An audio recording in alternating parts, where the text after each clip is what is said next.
ધોળકાના ભેટાવાડામાં કેમિકલયુક્ત પાણીના મુદ્દે ખેડૂતોનું આંદોલન આજે 5મા દિવસે પણ યથાવત છે. પ્રદૂષિત પાણીથી ખેતી અને પીવાના પાણી પર ગંભીર અસર થતી હોવાનો ખેડૂતો અને ગ્રામજનોનો આક્ષેપ છે. આ અંગે વધુ માહિતી મેળવીએ ગુજરાત સિક્યોર ન્યૂઝના રિપોર્ટર રમેશ સોલંકી પાસેથી.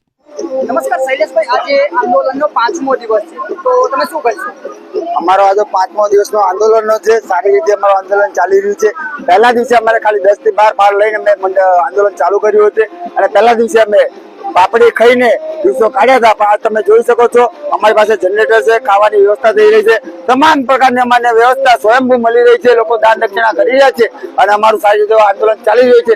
સમય પડે કદાચ જો અમારે ધારાસભ્ય કીર્તિના ઘરની આગળ આ આંદોલન આજે ઉપાડીને લઈ જવાનું થશે તો પણ અમારી તૈયારી છે. અમને વાણી સ્વતંત્રનો અધિકાર છે.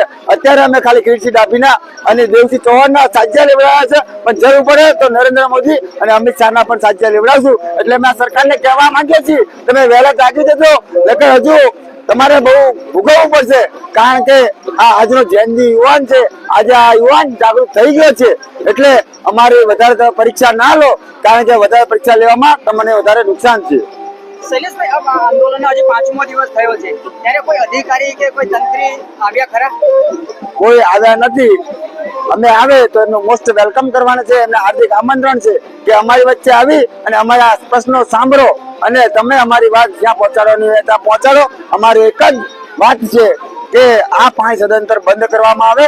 આ તાનાશાહી નગરપાલિકા અને કંપનીઓ દ્વારા અમને જે આ નુકસાન કરવામાં આવ્યું છે, જે અમારા લોકોના મૃત્યુ થયા છે, તેને વળતર આપવામાં આવે. એટલે આવી ઘણી બધી માંગણીઓ અમારી છે, પણ હજુ આ સુધી એ લોકો આવ્યા નથી. જ્યારે એ લોકો આવશે ત્યારે અમારી પાસે લિસ્ટ આખું તૈયાર છે અને અમે તમામ માંગણીઓ એમની સમક્ષ મૂકવાના છીએ કે આ જે લોકો કેન્સરથી પીડિત છે એનું તમે શું આપવાના છો, જે લોકો મૃત્યુ પામ્યા છે એને તો તમે શું વળતર આપવાના છો. તો આ તમામ બધી અમારી માંગણીઓ રહેવાની છે, જેથી કરી આ ગામને જે પીવાનું પાણી પણ આવતું નથી તો નર્મદાનું પાણી પણ આ લોકોને આપવામાં આવે. કાદીપરના મહિલા મંડળ ગ્રુપ પણ અહીંયા આંદોલનમાં ઉપસ્થિત છે, તો તેમની સાથે વાતચીત કરીશું. હા, મારું નામ રેખાબેન સોલંકી છે. અમે કાદીપુરથી મહિલા મંડળ સાથે આવ્યા છીએ. અમારે ન્યાય જોઈએ. ગંદકીનું પાણી આવે છે એટલે અમારા પાકમાં બધે નુકસાન થાય છે, છોકરાઓને ગુમડા થાય છે. બધું ન્યાય જોઈએ, સહાય જોઈએ અમને. ત્યાં સુધી અમે ભૂખ્યા થશે, આંદોલન કરીશું, આંદોલન સાથે જોડાઈશું અને અમને ન્યાય આપવો જોઈએ, સહકાર આપો. અમે ભૂખ્યા તરસે અહીંયા બેસી રહીશું રાત દિવસ, પણ અમારે ન્યાય જોઈએ. કે બેન, હવે તમારા ખેતીને કઈ નુકસાન થયું હોય? હા, ગુલાબ જતા રહ્યા. અમારે ઘાસ બધું બળી ગયું. ઢોરાને શું ખવડાવીએ અમે? એમ ઘાસચારો બધું બળી ગયો. અમે શું ખવડાવીએ શું ઢોરાને? એમ ખૂબ ખૂબ ધન્યવાદ રીકાબેન. ગામ પાલડીથી આવેલા છીએ, માલધારી સમાજમાંથી આવે છે અને અમારા ગામમાં પીવાના પાણીના બોરમાં આ કેમિકલ યુક્ત પાણીનો પ્રવેશ થાય છે. એટલે 15 થી 20 લોકો અમારા કેન્સર થી મરણ પામેલા છે અને 10 થી 12 લોકો અત્યારે હાલ જીવિત પીડિત છે કેન્સર થી. આ કેડિલા કંપની, કોનકડ કંપનીના લીધે અમારા 4-5 ગામડામાં બહુ હાનિકારક લાગે છે. અમારી ખેતી બધી નષ્ટ પામી છે. જય આંદોલન ચાલી રહ્યું છે એ માનવ જીવન માટે જે ખતરારૂપ સમસ્યાઓ છે, માનવ માટે જે ખતરારૂપ પરિબળો છે, એ પરિબળો દૂર થાય, એનો ઉકેલ આવે, એના માટે અહીંયા બધા મળ્યા છે. આ જે કેમિકલ યુક્ત પાણી છે એ અમારી સાંભળમાં અહીં ભેટાવાડામાં તો ઘણા વર્ષોથી છે, પણ હું પાલડીના એક પ્રતિનિધિ તરીકે બોલું તો અમારા ગામમાં 3 વર્ષથી જે પાણી નહોતું આવતું એ કેમિકલ યુક્ત પાણી આવતું થયું. એના લીધે અમારી જમીન બગડી.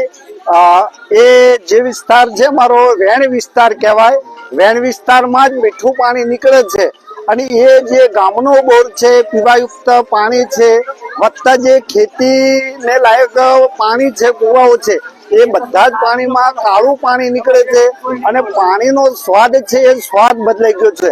અત્યારે જ્યારે પણ પાણી પીએ ને ત્યારે અમને પાણી નહીં પણ એ કેમિકલ યુક્ત ઝેર જ દેખાય છે પીતા. પણ જો આજે તો અમારી ઉંમર થઈ, ધોળા આવી ગયા, અમારું તો કદાચ આયુષ્ય 5-25 વર્ષ કે 10 વર્ષ, પણ જે આવનારી પેઢી છે એમના ભવિષ્યનો શું?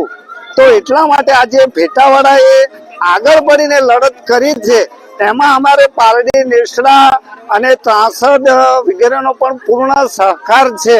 અને આ જે છે એ પાણી બિલકુલ આવવું ન જોઈએ, અને કોઈ પાઇપલાઇન પણ નહીં.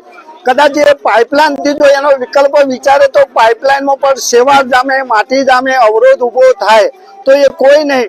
જે પાણી નદીઓમાં જાય છે એ નદીઓ દ્વારા જ એનો ઉકેલ લાવે. કદાચ એવું અત્યારે મૌખિક સાંભળ્યું કે અહીંથી ભેટાવાળાથી નેસડા સુધી લાઈન આપીએ ને ત્યાંથી પછી પાણી છૂટું મૂકીએ પાલડી, તો અમારા ગામમાં આવીને જોવે ને તો લગભગ 30 ફૂટ ઊંડો અને ઘણો બધો પહોળો મોટો ખાડો છે ને એની બાજુમાં જ ગામના પીવાનું પાણી જ છે. તો એ કેમિકલ યુક્ત પાણી પીને પછી અમારે ઝેર જ પીવાનું, અમારું તો આયુષ્ય લાગતું નથી. ખરેખર કેડીલા એ જીવન જીવવા માટેની દવાઓ છે, એ દવાઓ માણસને જીવાડવા માટે છે.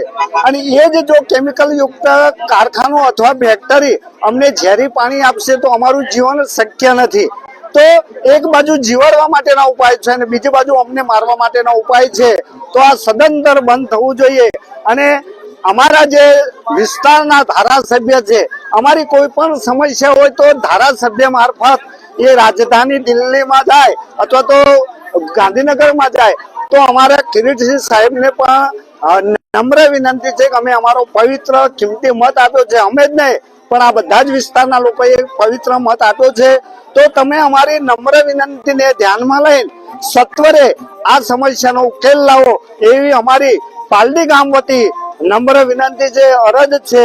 અને આ બધા જે ભૂખે તરસે બેઠા છે એમની લાગણી અને માગણીને ધ્યાન આપશો એવી સમગ્ર રાજકીય બાબતોના, ધાર્મિક બાબતોના જે આગેવાનો છે એ બધા ધ્યાને લઈ અને સત્વરે નિકાલ લાવો એવી અમારી સૌની નમ્ર અરજ વિનંતી છે. અસ્તુ. જય ભારત, જય હિન્દ.